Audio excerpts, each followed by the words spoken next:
سے ہمارے ساتھ وابستہ ہوئے، اور وہ بھی ہیں جو آج کے دور میں کسی بم بلاسٹ کے نتیجے میں یا کسی گھر میں کسی والد کے فوت ہونے کے بعد غربت اور پسماندگی میں زندگی گزار رہے ہونے والے بچے ہوتے ہیں۔ اور اسی کے ساتھ ہم نے بے سہارا بچوں کو بھی لیا ہے۔ اس وقت کو 28 مقامات پر پاکستان میں ہم وہ بچے جن کو اسٹریٹ چلڈرن آپ کہتے ہیں، ان کے والدین کے پاس جاتے ہیں، ان سے منت ترلا کر کے ان سے گزارش کرتے ہیں کہ وہ ان کو سینٹر میں بھیجیں اور اس کے ذریعے سے ان کی تعلیم کا بندوبست کرنے کی صورت پیدا کریں۔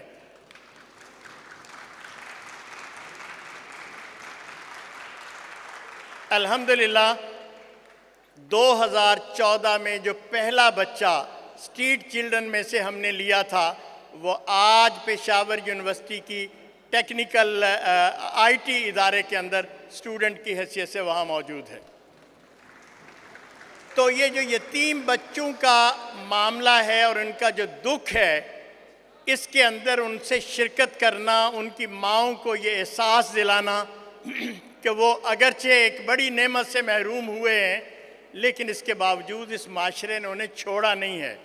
ان کے ساتھ وہ سلوک کرنا جو والدین کا سلوک ہوتا ہے، یہ کوئی آسان کام نہیں ہے۔ وہ جو کہتے ہیں نا کہ کتنا مشکل ہے محبت کی کہانی لکھنا، جیسے پانی ہی سے پانی لکھنا۔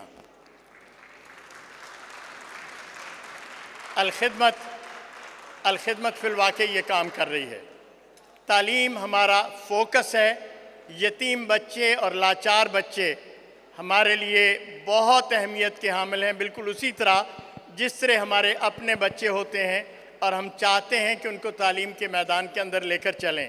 لیکن اس سے بڑا ویژن جس پہ آج ڈاکٹر صاحب نے بھی بات کی ہے، اور وہ یہ ہے کہ ہم سارے لوگ جو پاکستان کے اندر رہتے ہیں، وہ جو میرے سامنے ہیں اور وہ جو میرے ساتھ اسٹیج پر بیٹھے ہیں، ہم سب کو اس بات کا عہد کرنا ہے کہ پاکستان میں ہمارے سیاسی اختلافات موجود ہیں اور ہم میں سے ہر شخص جس پارٹی کو چاہے اس کے ساتھ چلے، لیکن ایک شے ہم سب میں قدر مشترک کی حیثیت سے رہنی چاہیے، وہ پاکستان ہے اور ملت اسلامیہ ہے۔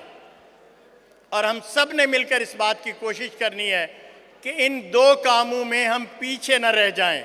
ہمیں ایک بڑی جنگ لڑنا ہے، اور یہ جنگ ایسی جنگ ہے جس میں ہار ہمارا آپشن نہیں ہے۔ آپ کا وقت کے لیے میں یاد دہانی کروانا ایک منٹ میں چاہتا ہوں۔ ختم کر رہا ہوں۔ یہ جنگ جو ہے اس میں ہار ہمارا آپشن نہیں ہے۔ الحمدللہ ہم نے اس جنگ کو لڑنا ہے، اور اس جنگ میں آپ سارے لوگ ہمارے ہراول دستہ ہوں گے۔ اللہ آپ سب کا حامی و ناصر ہو۔